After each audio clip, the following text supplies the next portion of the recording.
Hello everyone, আসসালামু আলাইকুম। কি অবস্থা সবার? আশা করি সবাই ভালো আছেন। আলহামদুলিল্লাহ আমিও অনেক ভালো আছি। আমি সব সময় চাই বাসায় যে জিনিসগুলো পড়ে থাকে বা পরিত্যক্ত জিনিস, এই জিনিসগুলোকে কাজে লাগাতে। তো এইরকম হচ্ছে আজকে পরিত্যক্ত জিনিস হচ্ছে আমার চুড়ি।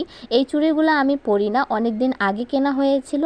আর এই চুড়িগুলো পরে থাকতে থাকতে প্রায় নষ্ট হয়ে যাচ্ছিল। ভাবলাম এই চুড়িগুলোকে একটা কাজে লাগানো যাক, আর এই জন্যই ছোট্ট করে ভিডিও একটা ক্লিপ নিলাম। আমি কিছু তৈরি করব আর সেটা আপনাদের সঙ্গে শেয়ার করব না তা তো হয় না।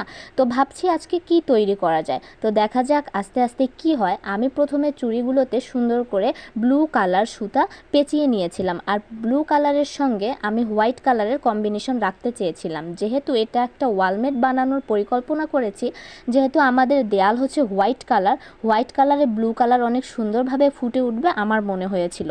তারপর আমি দুইটা কম্বিনেশন করে চুড়িগুলোকে এমন করে নিয়েছিলাম। আর আমার কাছে কিছু সুপার